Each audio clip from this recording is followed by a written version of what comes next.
Welcome back to another episode of Is Fitz Happy? I'm Luke. And I'm Emma. And before we jump into the chapter this week, welcome to 2025. Woo! It's been close to almost 5 years since we started this, that our 5-year anniversary is coming up in March. Yeah. Which is crazy to think about. This time 5 years ago, we were seriously talking about starting one and brainstorming on names and things like that. So it's kind of fun to just kind of look back at the old list of names that we have and Yeah. what we planned on doing. Yeah, there were lots of names. The naming process, I have to say, was the most fun, but also most annoying. So because I had rules about what it could be. Yes, I had very fun names that this podcast could have been named. Yes, but we decided on Is Fitz Happy? Yeah, and here we are 5 years later. Mm-hmm. 6 books in. Yeah. 5 and 60% of a book in. Yeah. We're going to finish Ship of Destiny this year. Yeah. We're going to start on Tawny Man trilogy. Back to this Fitz. Year. Back to Fitz. Yeah. So we got a big year coming. Going back to Fitzy boy. I cannot wait. It's been a while. Yeah. And almost 3 years. Wonder how what he's up to. Yeah. How he's doing. Probably not great. Yeah. I don't know. He has a kid. Yeah, he's just cruising through life. Got a friends with benefits, Life is life. True. Good dog at his side. Yeah, he's just chilling. He's just a chill guy. Well, there's a couple things that I want to touch on. One is, this is a little bit of a late announcement, but I want to give a very hearty congratulations to my partner, Emma. She completed her master's degree this past year in Museum and Heritage, and I'm very proud of her. Oh, thank you. So while we were doing the podcast and everything like that, she was also writing lots of papers and studying and going to school. So I want to give a shout out on this thing that we do that's become part of our lives. Yeah. You were not expecting that. You're a little embarrassed. I am very embarrassed. I'm glad this isn't a video so people can't see how red my face is getting. It's also like 80 some degrees in the apartment. Oh yeah, it's got to be close to 30 Celsius. 30 Celsius. We don't have air conditioning, so. Well, anyways, we are going to dive into the chapter. After our little break here, our holiday break. Where we left off on kind of a sour note, but yeah. We left off with Paragon just surviving, basically. Yes. And Amber connecting with the dragons. Kennit being a creep. And here we are in 2025 with chapter 23, Flights. And we pick it up with Reyn, who is flying with Tintaglia. He's actually just waking up after having fallen asleep. And he has a little bit of a jump scare when he wakes up and realizes that he's in the air. He gives a half yell, which Tintaglia laughs at. Yeah. So their relationship very clearly is evolving and a little bit different from where they started. Yeah. I think that definitely takes a turn in this chapter, but at the beginning of it, you can still see that she's kind of relishing, like, ha ha ha, I'm scaring you. Right. This is an annoying task. But also, I think the little laugh feels more friendly to me, I guess. Like at the beginning, it was kind of a hostile work environment. And now we have at least a little bit of camaraderie shining through. They're stuck together, so they might as well not try to kill each other. Exactly. Yeah, Reyn does say they were getting to know one another well. He could feel her weariness in the rhythm of her wing beats. She needed to rest soon. But for his presence, she had told him she could have plunged down into the shallows near an island. So with him there, it's a little bit more awkward to fly around, find a place to land, because you need to find a relatively nice beach, and it needs to be long, or at least big enough where she can kind of land and not run into trees or anything, right, or off a cliff. Right. And she has to be able to set Reyn down and not crush him. So yeah, there's a lot to think about with Reyn in her claw. And it's extra hard because they're currently around the Pirate Isles, which doesn't really have a ton of beaches. So Right. they have to spend extra time looking for some place to land.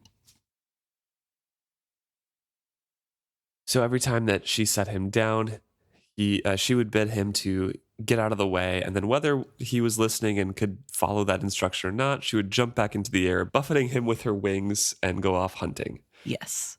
And she would be gone anywhere from a few hours to a half a day to eat and sleep on her own. So lots of time where he's just kind of chilling on random islands.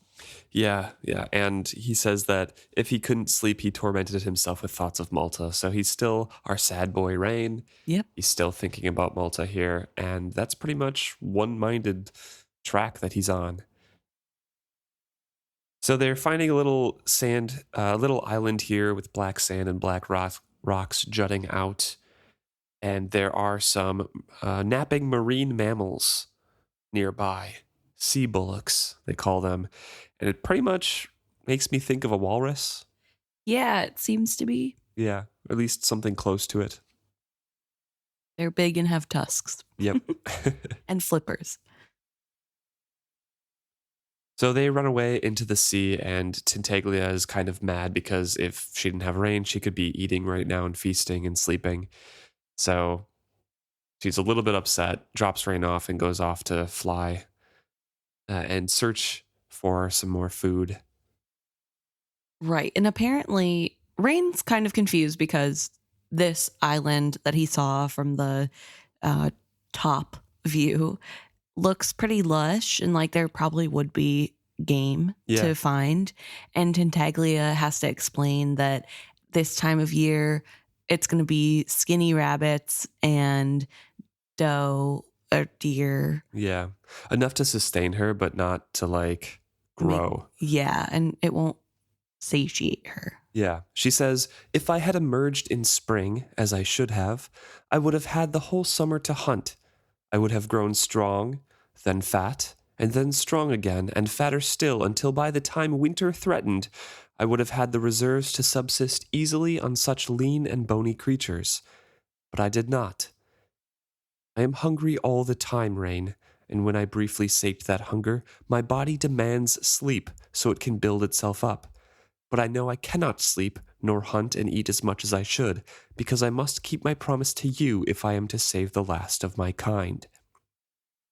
He stood without words, seeing an entirely different creature than he had but a few minutes before. She was young and growing, despite having lived 100 lifetimes. How would it feel to step forth into life after endless waiting, only to be seized by the necessity for selflessness? He suddenly felt pity for her.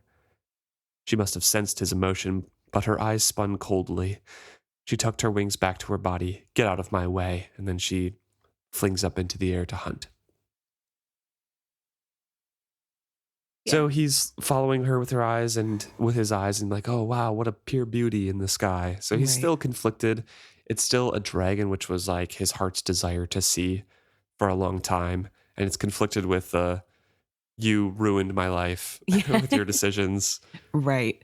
And I think here with this revelation of how Tintaglia actually is a child-ish, at least a newborn, in terms of being a dragon, and is having to put aside her needs for growth to sustain her race and to keep promises to humans and do all this other things. I think it is a really good building block in the relationship between Reyn and Tintaglia. You gain a little bit of empathy. Yeah, because I think before that, it's just this arrogant creature that he had to trick into helping. Mm-hmm. But now thinking about it the way that he is, it gives her a little bit more sympathy, I guess. Mm-hmm. But I also think that for the reader, it gives us a little bit more sympathy for her, even though she's very arrogant and a little bit annoying. I love Tintaglia, but I know some people don't. So I think it does give her a little bit more of that empathetic light. Right. And it does really highlight how close the race is to dying. So Reyn, deciding that he's going to spend a long time on the island while she is hunting, walks into the forest a little bit and uphill and sees some signs of small game, but nothing of large game. Eventually gives up and goes back towards the beach, but is wondering maybe there's no large game at all on this island, so Tintaglia will come back as empty as she left. As he's getting closer to the beach, he realizes that the sea bullocks have returned. They are kind of looking around and a little bit fascinated with the smell of Reyn and the dragon, but they're very lazy and content to just kind of lay and sleep on the beach anyways. Yeah. And it's in this moment that Reyn realizes that they're pretty docile creatures and he's no hunter, but he could probably get one of these creatures for Tintaglia. Yeah, so he knows there's some sticks around, he can sharpen it, and he's like, a single spear thrust through the neck would provide fresh meat for both of them. And he sharpens a stick for a spear and a small little stake as well as a backup. He had never hunted before, let alone killed for meat, but he was not daunted. How hard could it be to creep up on one of these fat, docile creatures and make an end of it? I think that's so funny. As, I mean, I don't know, somebody As a rich boy? Like, how hard could hunting be? It's just, this creature is so docile. It's such a funny thought to me. Because maybe it's because I have a healthy fear of animals where if I saw something that big, I'd know there's a reason it got that big in the wild. But Reyn's like, hey, how hard could it be? Hey, he's just a rich boy trader as well, you know? Yeah, never had to fend for himself, never had to hunt. And I guess to be fair, hunting does look easy if you watch people who are good at it do it. Yeah. Just like anything else. When a professional does something, it looks super easy. And then when you do it, you realize, well, it's actually way harder than it looks. So he starts to sneak up from the surf side, and he is trying to put himself in between their retreat to the water and them. Mm-hmm. So he sneaks up towards them. They don't even really look around. He could have just walked if he wanted to, not sneak at all. Which does embolden him. Yep. They're just dozing and sunbathing.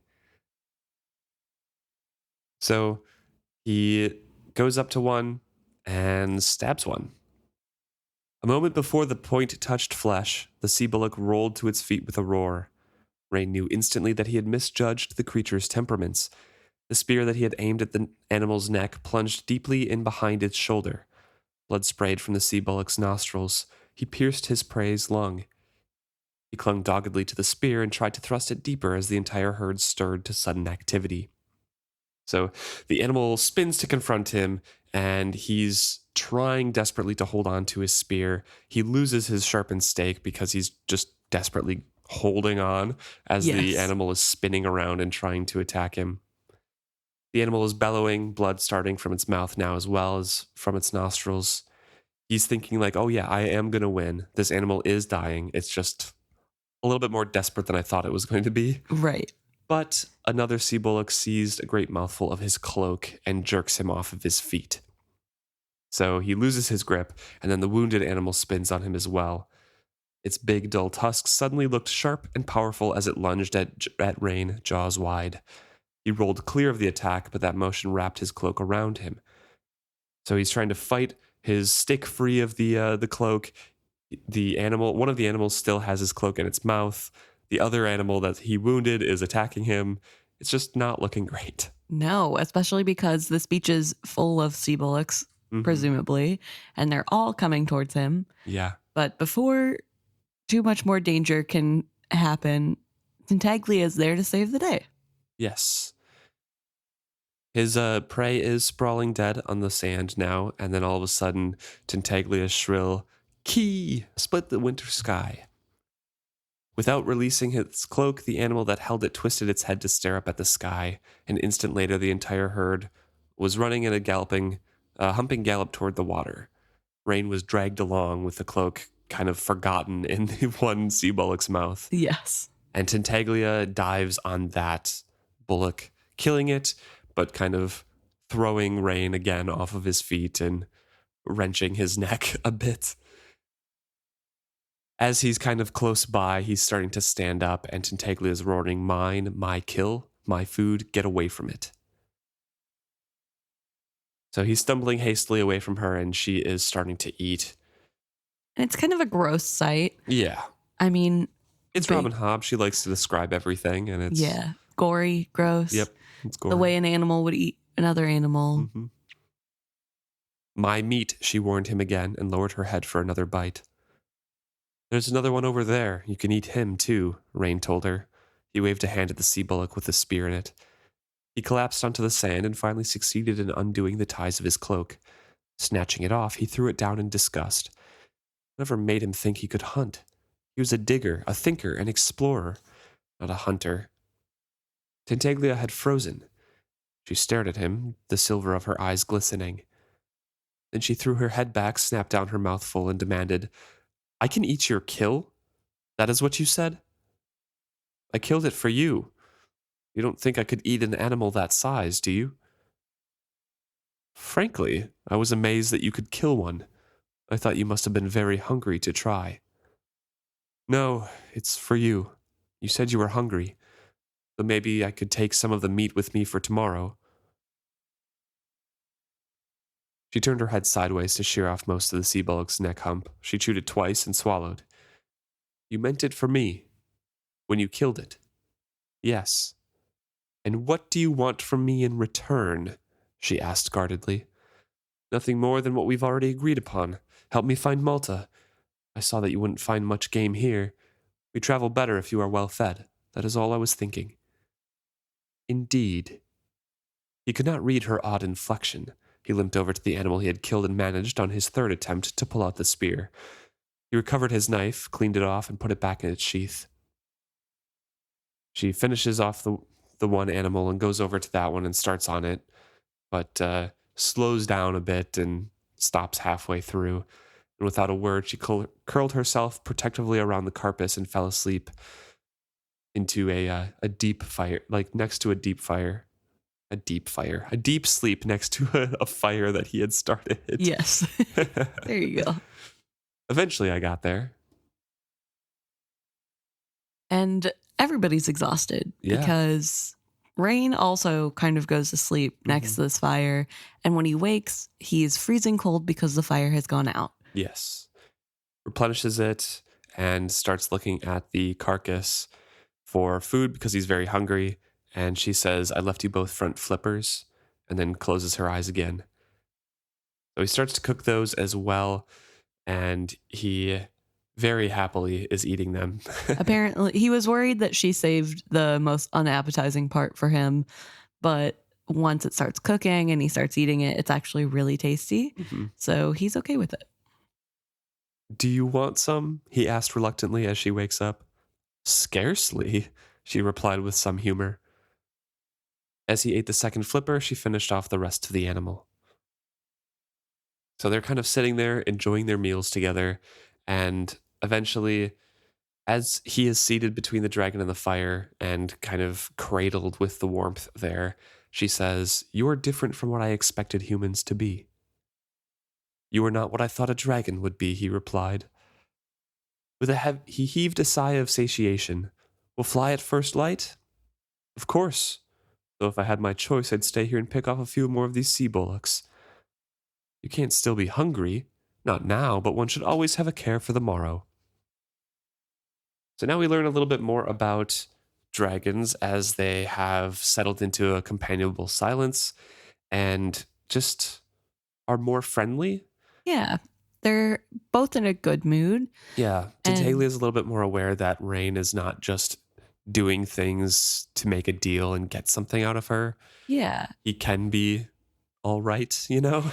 Well, I think too. Surprising for a dragon. Yeah. But I think the way dragon culture works and human culture works is very different. Like the idea of giving your kill to somebody just to give your kill to somebody is probably not. I mean, yeah. Well, think about it in terms of the serpents, right? The animal serpents would say the same thing that Tintaglia was kind of doing, like it's mine. But in civilized company, in a tangle, where everyone's aware, they do share their kills. That's true. So with Reyn sharing that kill and realizing the need of her, it's kind of like, oh, you are intelligent and have something of my kind in you, you know? Yeah, yeah. It's kind of like you're not equal, but at least you can be okay. Yeah. And not an animal like humans are usually. That's the way I interpret it, at least. Okay. I actually like that better. But I did think it was really interesting that he's different than what she expected humans to be, because it makes me wonder what her memories are like of humans and why she would be surprised at a human caring about a dragon in that way. Well, because if they cared about it, they would become Elderlings or live in an Elderling city. The other humans did not care, and they just warred with one another and fought over things. And just feared dragons. Yeah. That'd be my guess. Yeah. Well, either way, I think it's a really good way for them to become closer, to have this little bonding moment. And in this moment of warmth and satiation, Reyn asks a few questions and Tintaglia actually answers them, which is big, I think. But Reyn asks, will you keep growing? And she says, of course, dragons grow their whole life. Why wouldn't I? Why wouldn't I? And we learn that dragons grow until they die, that they just keep growing. And the bigger a dragon is, the older it is. And so then Reyn asks, oh, well, how long do you expect to keep growing? To live, yeah. To live, basically. And she thinks it's such a dumb question, like as long as I can, obviously. Yeah. Why? How long do you expect to keep living? And he explains that 80 years would be great, but his dad died when he was 42, so... 43, sorry. So he probably doesn't have much longer left. Another score of years. Enough to have children and see them past their childhood. A mere sneeze of time. I suspect that your years will stretch far longer than that now that you have journeyed with the dragon. Do you mean it will just seem that way? Reyn asked, attempting levity at her confusing words. No, not at all. Do you know nothing? Do you think a few scales or bronze eyes are all a dragon can share with her companion? As you take on more of my characteristics, your years will stretch out as well. I would not be surprised to see you pass the century mark and still keep the use of your limbs. At least, so it was with the Elderlings. Some of them reached 3 or 4 centuries. But of course, those ones had generations of dragon touch to draw on. You may not live so long, but your children likely will. Reyn sat up, suddenly wide awake. Are you teasing me? Of course not. Why would I? Nothing, I am not sure I wish to live that long. Fair. Yeah, because he's thinking like, he immediately goes to the woes of eternal life or immortality that are, explored in other places. I'm going to watch my family die. I'm going to watch Malta die. And what if my children don't live that long? Yeah, and I have to watch them die too. It'll be just me. So, yeah, it's not the best news. Yeah, especially not having the full context. Yeah, especially not realizing that Malta obviously will get to live longer too, but he's not thinking about that. But I do want to quick touch on the fact that Elderlings, once they had been a few generations past, could live up to 300 to 400 years. Yeah. And I think that's really interesting because it does really put into perspective their amazing technology and the cities that they lived in and how they got skill to work and all the memory stone and all that. Some of it makes a little bit more sense because they had all the time to, work on things and perfect. They must have been, the Elderlings and Dragon Cities must have been around for at least 1,000 years. Yeah. And on top of that, you'd have to think about the fact that maybe the memory stone was a good thing to live in when you're 200, 300 years old. Once you've lived that many years, it is probably good to be able to recall. Right. Because, humans aren't really built to have that great of memory. So if you can use a stone that has everything perfectly kept the way dragon memories work, right, then it helps you call on what your ancestors did and what you did 10 years ago, 100 years ago. So I think it does help kind of build that world. A practical standpoint rather than just trying to emulate dragon memories. Yeah. And like if you're living for 400 years, of course you want to remember what happened 200 years ago. Right. Yeah. He finishes that thought with saying, I'd give all the years I hope to see for a single one assured with Malta. The speaking of her name was like a magical summoning. He saw her in his mind's eye, the luster of her black hair, and how her eyes had shone as she looked up at him. His traitor memory took him back to the harvest ball, holding her in his arms as they swept around the dance floor. So he thinks back on that, and he's pushing away savagely the thought of Malta on a Chalcedean galley.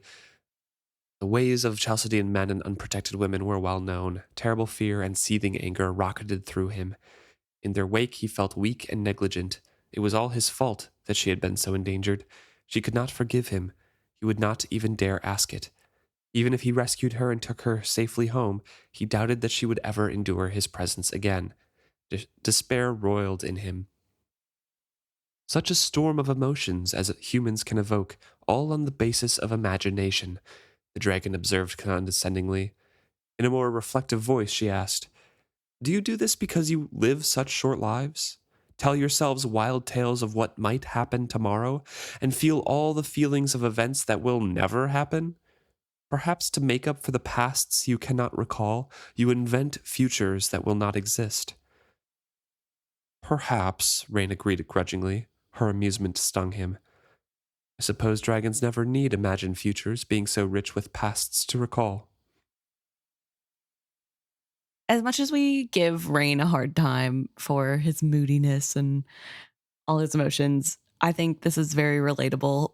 Personally, I do the same thing. I get in my head and I get nervous and anxious about what's going to be. And I tell myself worst case scenarios definitely happening and make myself upset with futures that will never be, as Tintaglia says. So I get him here. I get the unease because he doesn't know what's going to happen. And he does love Malta and she's missing. And if he can find her, which is already a needle in a haystack, so much has happened that there's no guarantee she'll even still like him. And so that is really frustrating and scary. And he does feel responsible because she went to Tintaglia to begin with for his sake, is what he thinks, right? He doesn't understand that there was a little bit more to it than that. Obviously, that was part of why she went down, but to him, that's the only reason she went down. And so everything that's happened to her since is his fault. So Tintaglia continues that, I don't need to imagine the futures. I know what the future is going to be. We're going to be the lord of the three realms, land, sea, and sky. And Reyn's like, where is the land of the dragons? Up north, up the Rainwild River. Where is it? And Tintaglia's like, it's everywhere. Literally land everywhere. Of the dragons. Yeah. We rule the land, all land, everywhere. But what about us? What about our cities, our farms, our fields and vineyards? What about them? Humans will continue to squabble with other humans about who can harvest plants where and what cow belongs to whom. That is the way of humanity. Dragons know better. What there is on the earth belongs to the one who eats it first. My kill is my food. Your kill is your food. It is all very simple. Earlier in the day, he had almost felt love for her. He had marveled at her blue sparkle as she glinted across the sky. But whenever they approached true companionship, she would say something so arrogant and alien that all he could feel for her was wariness. Now he's thinking, he's imagining serpents hatching into dragons and other dragons emerging from the buried city. Was he selling humanity into slavery for the sake of one woman? Try as he would, he could not make it seem too high a price. Right. And he doesn't really care. Yeah, because he loves Malta. Yeah. But I do also want to talk about this Tintaglia's attitude and dragons' attitudes in general about they own everything, they don't care. And I think this is something that gets touched on by Beloved, that they think that the future that they want is one where humans and dragons balance each other out and keep each other in check. It's actually Selden who mentions that next chapter. Ah. I think Beloved might talk about it too with Fitz later, but yeah, next chapter Selden touches on that. But so there's basically seeing each other's arrogance in each other. It's like, oh, maybe I should act a little bit better. Yeah. But I think that is important because I'm sure we don't really know what life was like for people before dragons went extinct. We don't know if that was a good thing or a bad thing. We just know Beloved wants them back and thinks that that will help the world be a better place.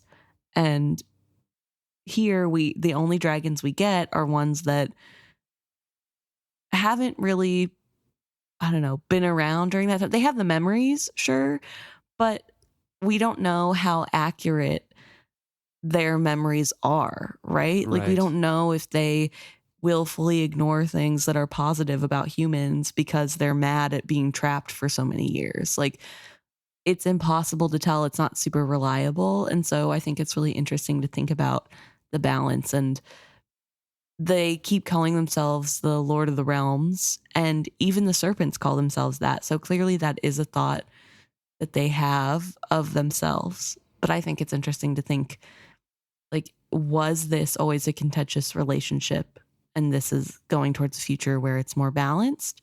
Or was it balanced before and now we're trying to find that balance again?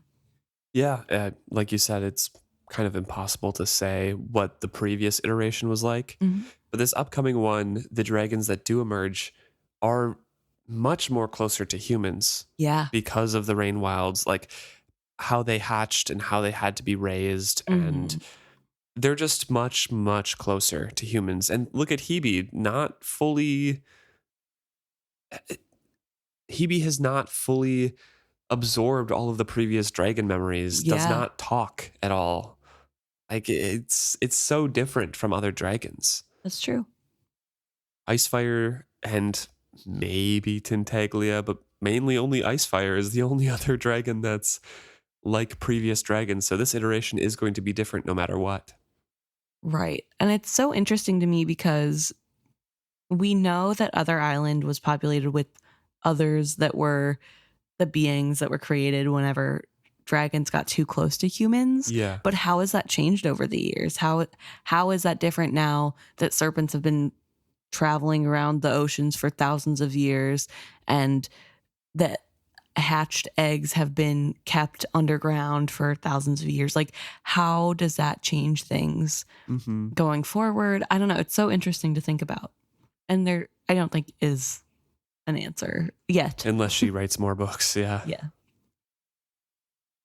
So we switch over to Malta's point of view. They are on the pirate ship Motley.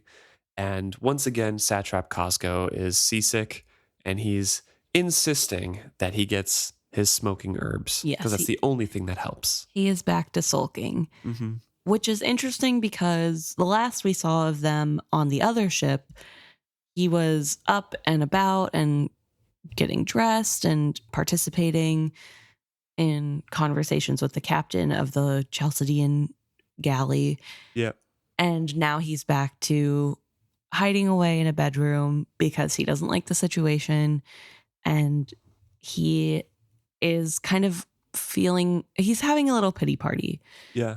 And Malta's like, stop lying in the dark and pitying yourself. Go up on the deck. Get your brain used to seeing how we're rocking, because they're rocking a bit more than the Chalcedean ships are. Right. And Malta went through this whole thing on the first day too.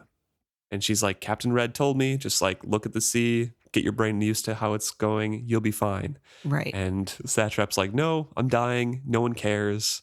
I need my smoking herbs. That's the only thing that helps. Right. And also part of it is that the construction of the ship has made it rock a little bit more than normal, which Captain Red has explained to Malta that it's just bad making of the ship. Or just different. I suppose, yeah. But it could be a shallower yes keel. Just would rock a little bit more. But yeah, so Satrap is convinced the captain is making the boat rock more on purpose, and Malta tries to explain, no, it's just the way the ship was built. So we can tell that Malta has been out and about and knows a lot, has some sort of relationship with Red, where she is a lot more confident, getting a lot more knowledge. She's being treated with a lot more respect here. She has her own chamber as well. Yeah, which she thinks irked the satrap even more. So Cosgo is still arguing back, basically saying, yeah, perhaps my belly can't make sense of what my head knows, but I'm the Magdalene satrap of Aldramalia, and a ragtag gang of pirates holds me prisoner in appalling conditions. They're not treating me right. I don't care. I hold the Pearl Throne. I am beloved of Saw. I am descended of 1,000 wise rulers dating back to the beginning of the world. Yet you speak to me as if I were a child and do not even grant me the courtesy of formal address. Death is better. Let me die. And then the world will rise up in wrath and punish all of you for what you have done. He's so... We make fun of Reyn for being dramatic. Satrap Cosgo is 1,000 times worse. Oh, yeah. But this is Malta not kind of following what she had been doing on the previous ship. She didn't address him. She isn't speaking to him, in that sycophantic tone. Yes. Or turn of phrase, which isn't really helping her with encouraging the satrap at this point. Right. And she does talk about how there is a difference, and she doesn't want to fully cross the line of being mad at him again and putting him in his place. So there is still a level of respect she's giving him and ignoring of all of his whininess that's happening. It's just not as infantilized as before, where she was just like, oh, you're so amazing. You're the best. She's kind of like, grow up. Like, let's go. Come on. It's like you're talking to a kid. He's right. Mm-hmm. But he's acting like a child. So still not going to make him appreciate that. No. With what he is used to, at least. So any shred of sympathy that Malta might have had kind of vanishes with that self-pitying tirade that he has. And again, she's trying to make a final effort to coax him up and go to dinner at Captain Red's table because he is invited.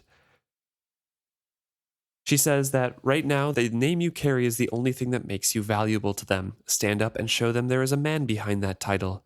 Then they may respect you. The respect of pirates, murderers, and thieves. Now there is a lofty goal for me. His face was pale and thin. His eyes roved up and down her disgustedly. And do they respect you for how swiftly you have turned on me?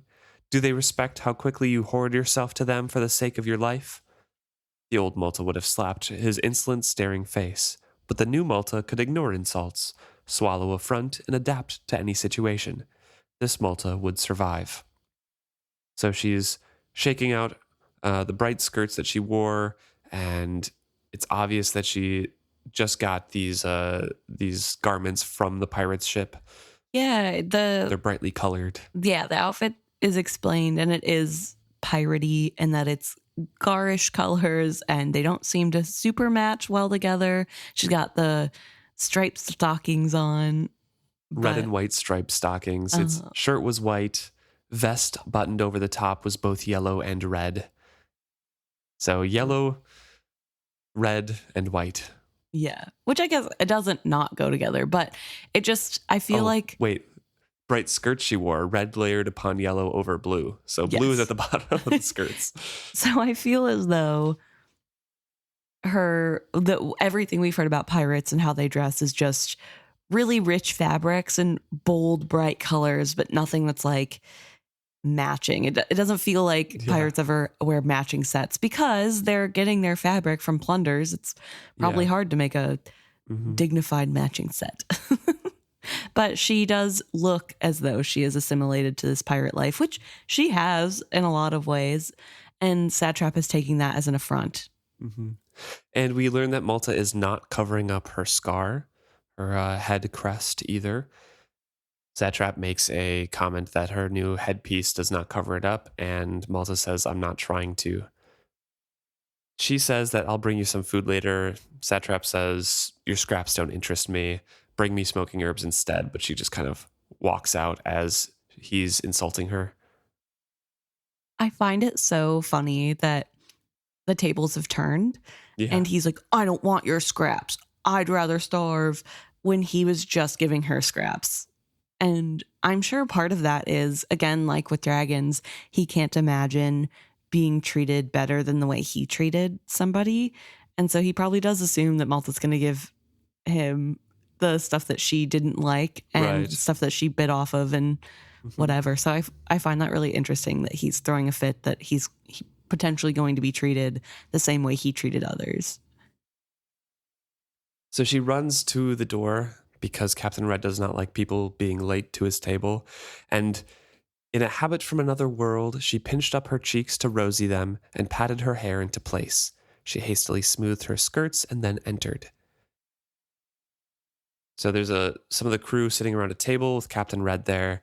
She apologizes and he says, indeed. The single word was his only reply. And then she talks about the Motley's crew, which are mostly composed of the acting troupe that Kennit rescued. Yes.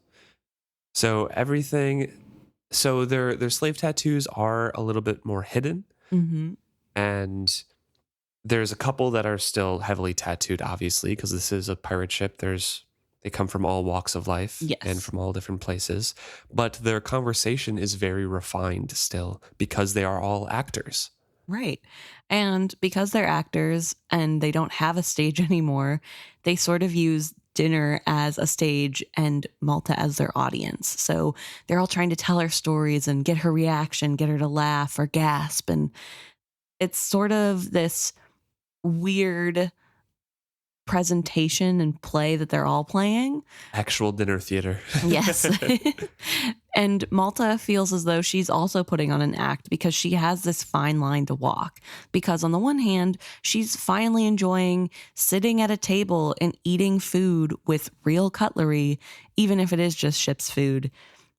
But on the other hand, she's doing that in a pirate ship where she is their captive. Yes. So there is a lot of this sort of back and forth of, sure, they're nice and they're telling stories and it's fun, but she's also prisoner and she also has to keep in mind that she cannot be too comfortable and she can't think too highly of herself because this is a situation where any little misstep could result in her being treated worse.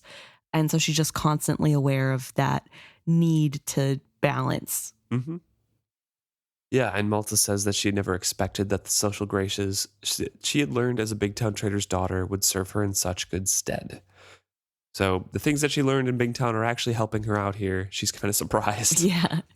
And she is also surprised with the quality of conversation at the talk because these actors are sort of talking about the stories that they've learned and what the actual meaning of the story is and who is a better writer for plays, and they're having really in-depth and important conversations. I get like they're to her it's not important. No, well they're entertaining, I suppose. Yes. And it's genteel conversation, which she hasn't been able to participate in a long time. Right. So I'm sure part of that is also a little bit comforting, but she is getting annoyed because she wants information. She wants to know what's going on. She doesn't want to just talk philosophy. She wants knowledge so that she can make the next step in her plan. As the others were excused and pushed away from the table, the captain turned his attention to Malta. So, our Magnadon Satrap Cosgo again saw fit not to join us at table. Captain, I'm afraid he is still indisposed. His upbringing did not school him to the rigors of sea travel, I fear. His upbringing did not school him to any rigors. Say, rather, that he disdains our company. His health is delicate, and his circumstances distress him, Malta replied easily, determined not to speak critically of the satrap. If she turned on him, she would no longer be seen as his loyal and perhaps valuable attendant. She cleared her throat slightly. He again requested smoking herbs to ease his seasickness. Pah! They do nothing for seasickness, save make a man too dazed to be bothered by it. I have told you we allow none aboard. It was debt for smoking herbs and other similar amusements that brought our company to the tattooist's stocks. I have told him that, Captain. I fear he does not believe me. He longs for them so that he cannot imagine we do without them, the captain scoffed. He cleared his own throat. His demeanor changed. He would do well to join us tomorrow.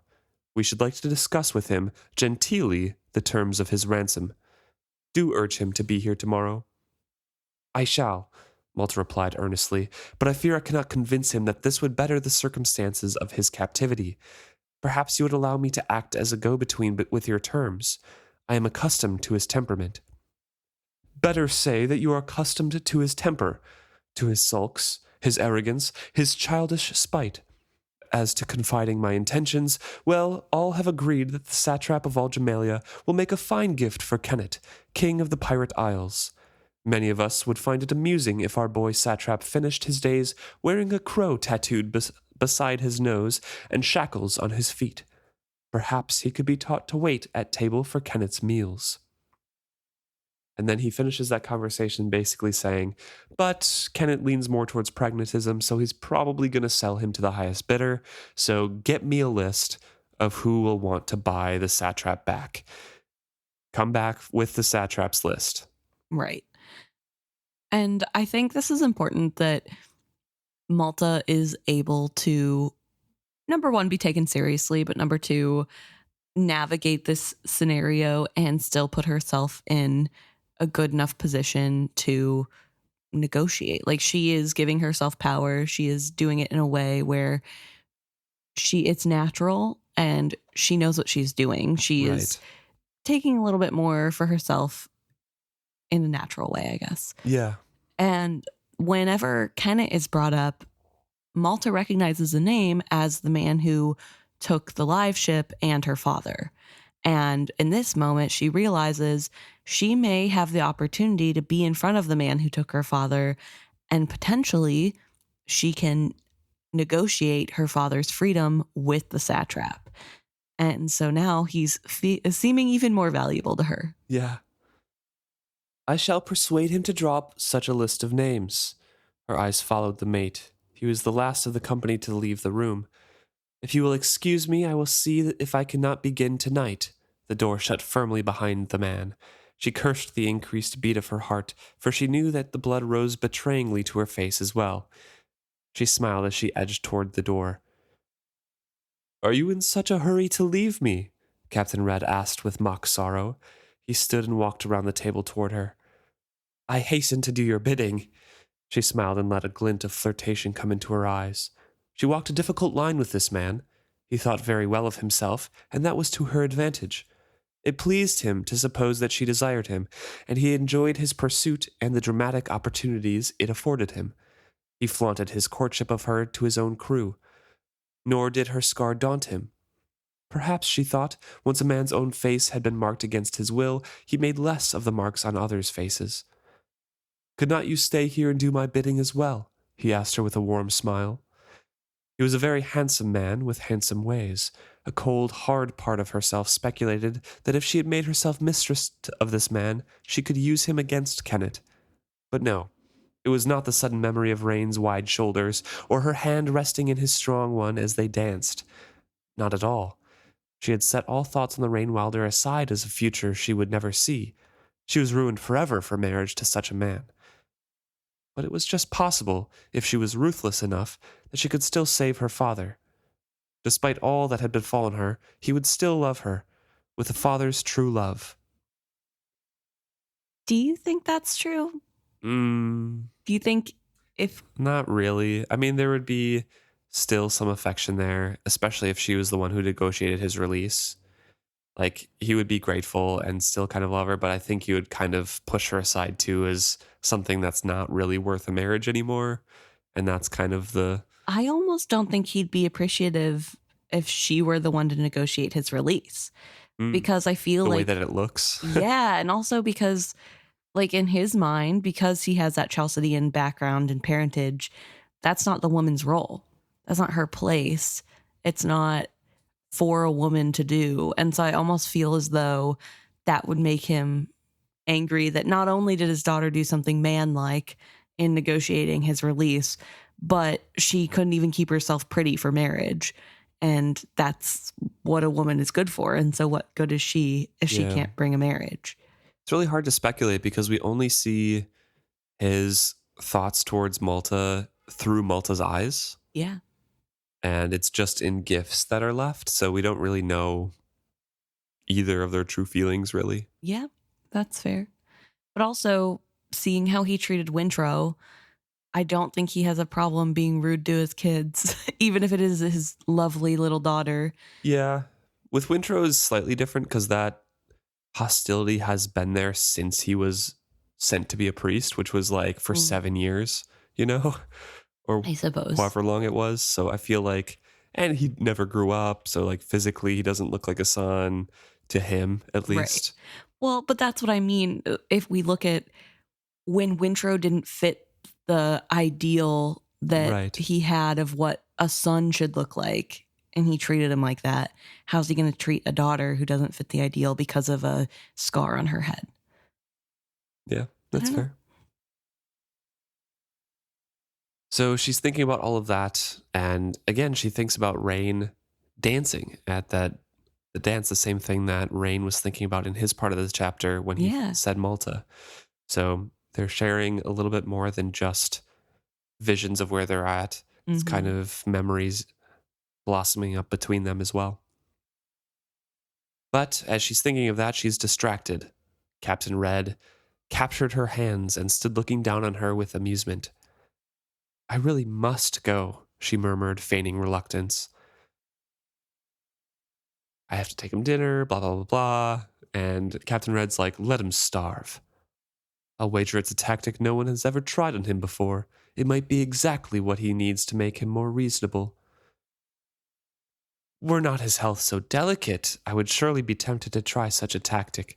But he is the satrap and lord of all Jamalia. Such an important man must be kept healthy. Do you not agree? In reply, his free hand suddenly swooped around her waist. He pulled her close and bent to kiss her. She closed her eyes and held her breath. She tried to make her mouth move as if she welcomed this, but all she could imagine was how this would end. Suddenly, he was the Chalcidian sailor, on one knee between her legs. She wrenched free of him, gasping, "No, please, please, no!" He stopped immediately. There was perhaps a trace of pity in his amusement. I suspected as much. You're a fine little actress. Were we both in Jamalia, and I a free man, and you unscarred, we might make much of you. But we are here, my dear, aboard the Motley. Such a crew as held you must have misused you. Was it very bad? She could not grasp that a man could ask her such a question. I was threatened, but only threatened, she managed to say.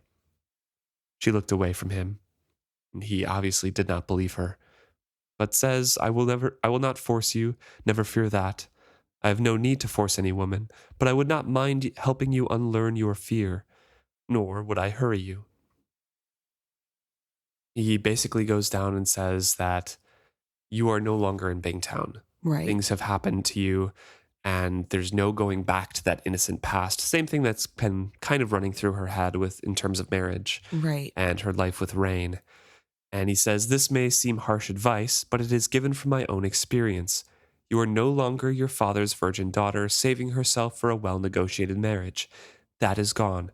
So accept this new life wholeheartedly. Enjoy the pleasures and freedom it offers you in place of your old dreams of a proper marriage and a place in staid society.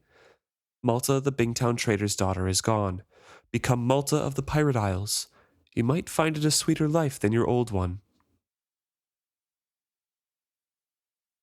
Obviously, this advice is a little bit coming from his own desire to be with Malta. Right. And Malta points out, I talked to the cook, and the cook said that you have a wife and daughters back home. What will they think? I fear folk would talk, and your wife might be hurt. And then he says, well, folk always talk, and my wife wouldn't pay any mind. She says it's the price she has to pay for having a handsome husband. Put them from your mind as I do. They have nothing to do with what happens on this ship. And then she has a great response here and says, don't they? Because what if it was your own daughter that you were giving this advice to?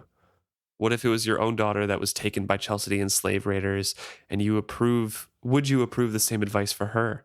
To become wholeheartedly what they made her? He says, damn you, he cursed her, but with admiration. Frustration glittered in his eyes, but he released her. I will get the names from the satrap, she says. I will be sure he understands that his life depends on how much he can wring from his nobles. He sets great store on his own life. I am sure he will be generous with their coin. He had better be, Captain Red had recovered some of his aplomb, to make up for how stingy you are with women's coin. Malta smiled at him, a genuine smile, and allowed a swagger to her walk as she left his chamber. Yes, so Captain Red does think very highly of himself. Yes. And he is very handsome and clever, but he's a little bit too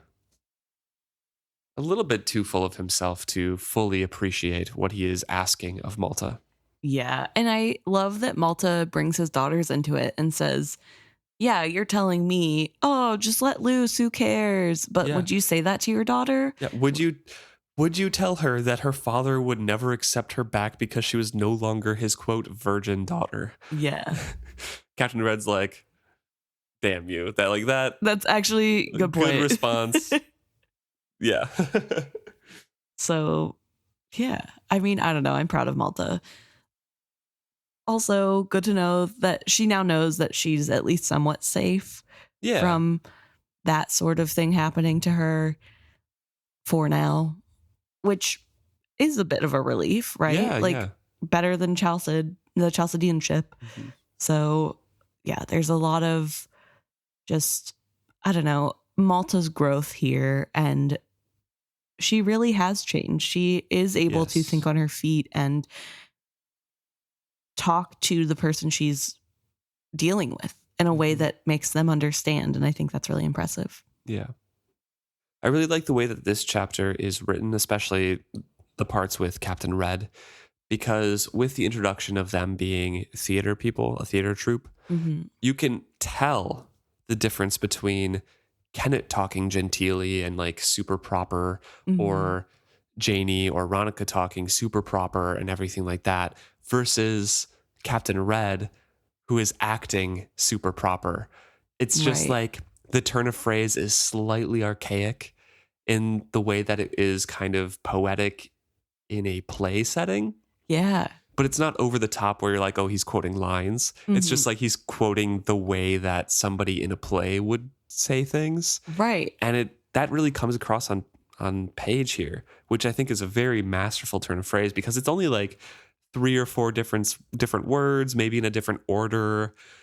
I don't know. It's super well done. It really conveys that he is playing a part, because he's a ship captain now and he was an actor, but now he is a debonair, pirate captain on the seas. He has to play his part, but he's like, oh, I'm still like a gentleman. Right. He definitely is taking inspiration from Kennit as well. Oh, yeah. Yeah. And I think that's fun. I like that he recognizes that Malta is also playing a part. Yeah.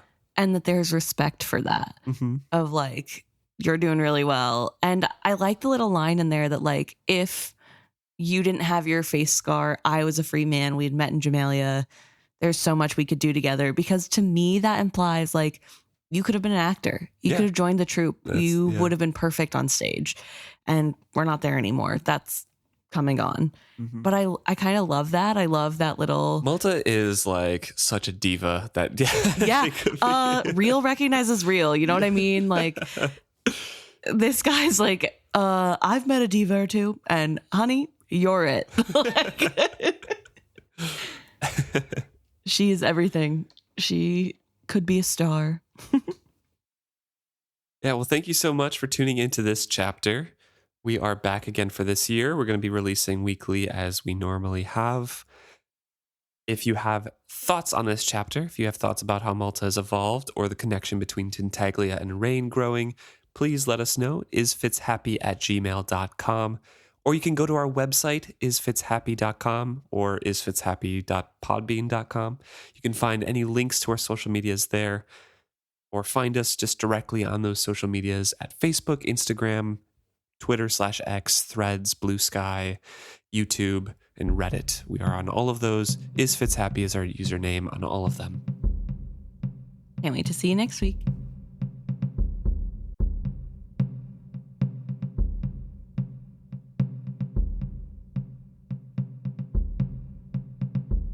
All right. Now we're going to discuss our favorite part, the things that you guys have brought to our attention. But again, before we jump into that, I do want to give a quick shout out and a wholehearted thanks to Jonas for tipping us on Ko-fi. Really appreciate that. Yes, thank you. So to start, we're going to start with some comments we got on Threads. And this is in relation to episode 227 and a question I asked about the chapter, which is, why do you think Wintrow puts so much trust in Kennit? This is, I think, a theme that is throughout their relationship where he has a lot of trust that, I don't know, I guess it's grown obviously over time, but I just was wondering what your guys' point of view is, what you thought about this. And on Threads, we got some responses. One from Lady Kraken that says, the thing with Kennit is because we see him on the inside, we know he is rotten, but outside he seems noble and generous and a great father figure. For a teenage boy, it's irresistible. Yeah, he does set a good example. Kennit is kind of following through with a lot of the things that he says he wants to do, which is where Fracture and the Fool's comment also comes in, where Fracture and the Fool says that they think Wintrow idealizes Kennit's determination and that he doesn't let obstructions stop him from his goal, something that Wintrow struggled with for most of the series, not being able to go back to being a priest, etc. So they think he sees the single-mindedness as a virtue, and this makes Wintrow feel he can trust Kennit. It's the shortened version of their thoughts on it. But yeah, I think that kind of goes hand in hand where it just, Wintrow sees something good about Kennit, and so he's a good role model in that case. And also, I think that kind of ties in with our discussion on the podcast about that relationship where Kennit is doing things that turn out to be wonderful acts of humanity. Yeah, absolutely. Right? Yeah. So it kind of falls in line with Wintrow's beliefs. And I think another big reason that I personally feel is part of Wintrow's, not obsession, but trust in Kennit and almost fatherly love or sonly love, sees him as a father figure, I don't know, comes from the fact that Kennit is a learned man. Kennit debates philosophy with him. And when Kennit disagrees with Wintrow, it is a disagreement. It's not an act of defiance on Wintrow's part.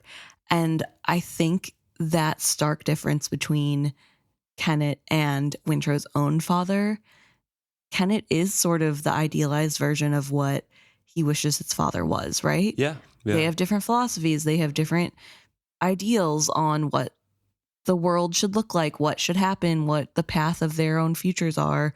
But that doesn't stop Kennit from caring about Wintrow and still trying to teach him and finding ways to get Wintrow to learn things that he needs to learn anyway.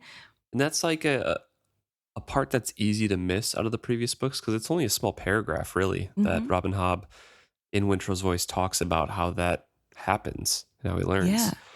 Because most of what we see is them talking about the events around them. But there's that small paragraph where he explains that he goes through all the books and he discusses those books with Kennit. Yeah. And whenever he doesn't agree with what Kennit's doing, he says it to Kennit, and Kennit allows that, allows that discussion. And obviously we know as readers with Kennit's point of view, he's using manipulation and he likes knowing where Wintrow's head is at so that he can better craft what Wintrow wants to hear. Mm-hmm. But to Wintrow, it's this open relationship where they get to speak openly and have discourse, and he gets the reasoning behind the decisions being made, and he doesn't have to agree with it, but that's why. Yeah. And I think that's really big for Wintrow, and that's like how he operates, and so it makes more sense to him. And I think their relationship has always been really interesting to me because it is really hard to look at it objectively, I guess, because we get both of their internal monologues. But if you think about how Wintrow was raised in the monastery versus how Kyle acted towards him versus how Kennit is, it is really easy to see how this teenage boy is even more easily manipulated into respecting and trusting Kennit. Mm-hmm. So thank you to Lady Kraken and Fracture and the Fool for your insight. And then we also got some comments on Facebook for the same episode. And one of them from Jared is answering the same question, actually. It's about how Wintrow can trust Kennit here. So what Jared says is that Wintrow is a monk. He is always viewing the best side of folks. Also, he was rescued by Kennit and must walk a tight line to stay in the best graces of Ivatia. So basically, he wants to see the best in Kennit because he's making the best of his own situation. Exactly. I think that all kind of comes together into, why Wintrow does trust Kennit so much. One, because he wants to, and two, because he does make a favorable comparison to his other male role models. Yes. In his life, so. Yeah. Thank you, Jared. And then we also got comments from Ellen and Cookie Baker on same episode but different topic. So this is about when Amber is begging for her life in Paragon, being trapped underneath Paragon with all the fire and stuff going on. And Ellen says, when Amber begs for her life, saying that she still has so much to do in life, I remember the torture and the pains they have to live through, both at the hands of the Pale Woman on Aslevjal and in Claris. It hurts so much to know that Beloved has that in front of them here. Amber might think this is a bad situation, but it's not even close to what bad there is to come. And Cookie Baker replied to that saying, I think it's because she never considered why she wants to live for herself. All she's thinking of is her mission to the world, even while begging for her life. And yeah, it's so true because there are way worse things to come. And I think not really talking about personal preference of the readers, because I think Robin Hobb went a little overboard of like a decade of torture of the fool. But there's definitely worse to come. And it's interesting because I don't think Amber can even see that future at this point. Right. Because we know in the Tawny Man, she can't see, or he, as Lord Golden, cannot see past freeing the dragon anyways. Right. But then the Pale Woman torture, no, that's later. Well, no, because at the end of Tawny Man, the Pale Woman does take the tattoo off of his back. Right. So he is tortured in Tawny Man. Okay. But then his life is saved. But he can't really see much in the future anymore, so he and Prilkop decide to go back to Claris, whereas he is then captured. Right. No, I think, that future awaiting Beloved is really sad. Yes. I hate that that's coming for Beloved, but... Yeah, they're not in for a good time. Right. But I do really think that Cookies Baker's assessment of the situation of it's kind of sad that even when Amber is on death's door, she's not thinking about her own life and her own things worth living for. It's about the future that she's trying to create. And that's more important, even the very last minute. That's crazy. So thank you, Ellen and Cookie Baker, for your responses. We also have some comments on Instagram from Ifka's Ponies. And we're going to talk a little bit about the Greater and Lesser Dragon in Paragon. Yeah, and also the Fool the Catalyst conversation that we had a while ago, but we missed this comment, so apologize. Yes. So first starting with Greater and Lesser, they both in the book have male pronouns, but Ifka's Ponies is thinking that potentially when they emerge from Paragon and they get turned into the two separate dragons, it's in the last trilogy, there's a female and a male to their memory. That's true. I just looked it up. There is a blue male and a smaller green female. And the blue male gives the name Carrig and then takes Vestrit as the last name. So it's Carrig Vestrit. And the green female doesn't want anything to do with the humans and doesn't give her name and flies off. So, yeah, a little bit of a mistake there. But I also double checked the chapter and they both do have male pronouns. Yep. Yeah. So it's you can write it off as Paragon not understanding. Right. And just being like, oh, they're both male. But I'm kind of prone to say it's a mistake. Yeah, an definitely. editing mistake of some sort. Just missed. Yep. But that's fine. But I do think that's a really interesting catch that we have there.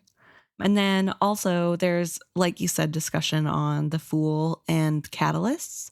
So a while ago, we had conversations about why the Fool is needed so in depth with Fitz, but not as much so with Wintro, when Wintro helps to free the White Serpent and or She Who Remembers, and sort of just like get the ball rolling with dragons coming back.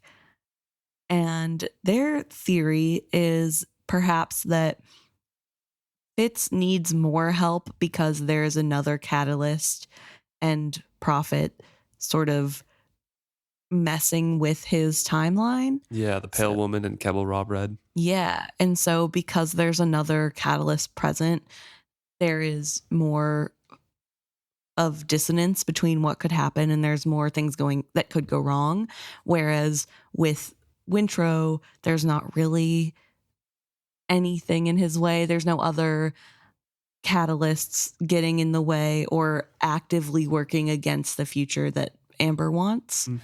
So maybe that's part of it, that there isn't a foe that he has to go up against, so to speak. But that did bring to mind one of the theories that they brought up here in this message, is that maybe the Pale Woman did prompt somebody to buy Paragon to dismantle him. Maybe the Pale Woman was behind that. Or Claris, someone from Claris. Potentially, yeah, that there's the theory that they have is that somebody could have sent the money to buy Paragon to the nobles, which I think is a fun theory. We have no way of knowing if that's true. I mean, that's why it's a tinfoil hat theory, right? Exactly. So I love it. I like to think that maybe they tried to get their hands dirty in there, but who knows? So thank you so much, If Goats Ponies, for the messages. And then last but not least, we have a couple emails on from Jonas. We were gone for a couple weeks over the holidays, so we have a couple emails to read through here. The first of which is from episode 221, because they were catching up a little bit here, and it's about Keffria. We were talking about how Keffria is confronting Tintaglia during the meeting in Bingtown when they were kind of writing their new agreement, and how Keffria is like screaming out, "Hey, kill me if you like are such a evil person," or whatever. So Jonas has some thoughts on that topic and that scene. So Jonas thinks that Emma is being a bit harsh with Keffria. Emma wonders why she's coming on so hard and kind of like yelling at Tintaglia so much when she has, children and stuff like that. So Jonas says, well, Keffria believes her daughter is dead. She blames the dragon, and she literally just shook herself out of a trance/hypnosis/manipulation from the dragon, remembering her dead daughter. I mean, if this were my mom, that dragon would be stew in a minute. So I completely understand Keffria. She does not have all the facts. She's grieving. She's being glamored. She's really, really angry. I think she only starts saying the stuff about kill me and all will see as soon as she realizes she's talking to a being that could immediately kill her. She starts ranting without thinking. As soon as she starts thinking, she knows she can be killed, but her mother anger is so fueled that she twists it into a challenge.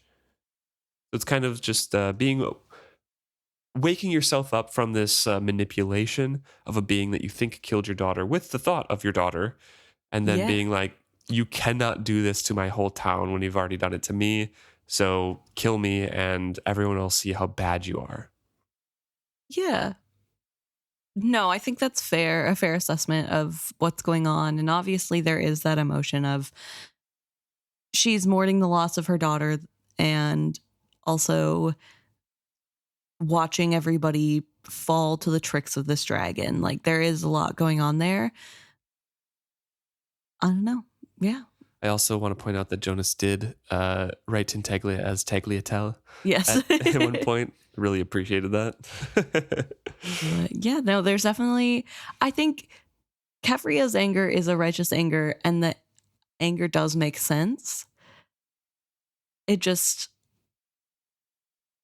I feel like being like, kill me while she still has a kid alive is a little bit rough. Yeah. I mean, okay, looking back on it now, we can definitely see those connections, but reading it at the time, you're just like, Kefria, come on. Come on, girl.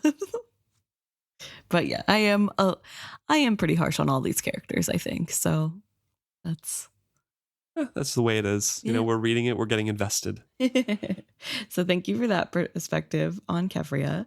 And then also we got an email about episode 222, which is about the charm. And we discussed in that episode how the charm seems to read minds better than even a bonded ship. So Jonas says, you seem to land on proximity, and I just wanted to add that I agree and remember when Verity used to ride along with Fitz after touching him. So touch amplifies for sure. Tarman in the Rainwild Chronicles also communicates better when someone touches him, right? Touch has some power. So when the charm has been on Kennit's wrist for years, I believe that proximity gives more power. Yeah, and that's kind of what we settled on as well, and definitely agree with you, Jonas. So thanks for the backup on that. Mm-hmm. Yeah. With all Wizardwood, it just seems to be the case, especially when they talk about, you know, touching Vivacia's railings or Kennit touching Paragon's railings. Right. That connection is kind of reestablished. So 24/7 contact with a wrist for 2 years seems to give you a pretty good understanding of who you are connected to. True. Yeah, definitely part of it. And I guess the touch in general being something that's important throughout all of the magic, not just Wizardwood is a really important call out, like with Verity riding with Fitz. And then also thinking about how, thinking about how touch is needed to wake the stone dragons and the memories on Skill Road. And just, I think touch in general in these books is kind of an underrated theme throughout, where there is a lot of power in just touching someone. So thank you, Jonas. There's actually one more comment from Spotify that I did not see until kind of just now. It's hard to get to those comments once in a while, though. But they were talking about just the new books that Robin Hobb might be writing. Yeah. So it's an abbreviated name on Spotify, so I'll just use the first initial here. A says that it makes some sense that it might be about B, because there's a lot more to hear and learn from the dragon's skill and wit, and having kind of that character be the center of all of it just makes sense. Mm-hmm. So I kind of agree. But A also says that they'd like to see how Althea and the traders have moved on since their live ships transformed. Oh, yeah. Which is something I actually hadn't thought about. And I'm wondering if that is touched upon in any new novel that Robin Hobb might be writing, is kind of the state of the world immediately after, or if there's going to be a time skip. Or I kind of tend to veer towards time skip, because that's what she's done pretty much on all of the trilogies that she's done so far. So I feel like it won't pick up immediately after. It'll be like and here we are in Bingtown, where they've all built new ships and they've been sailing for 5 years, you know, that kind of thing. But it's also interesting to think about not all of the ships change. Right. But there's a significantly smaller amount of ships able to go up the Rainwild River now. How is that going to affect their economy and their living situation and just how they survive? I feel like Leftern and Alice are going to make a good money. Yeah. Because Tarman's like the only one who hasn't. Yes. But Alice will want to live in Kelsingra, right? So. Oh yeah, true. Well, yeah, it's thank you very much for the comment, by the way. But yeah, it's a very interesting topic, and I'm excited to see more in, I don't know, probably a year or two.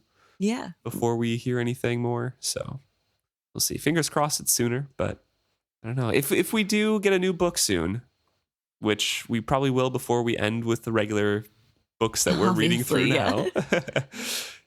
Do you guys want us to do an episode that is kind of a first time read through, like, hey, just a full on book review, or just wait until the end to go through chapter by chapter like we've been doing? Because we'll probably do that anyways. Yeah. Just wondering if you guys would want an extra episode. Yeah. So let us know. Yeah.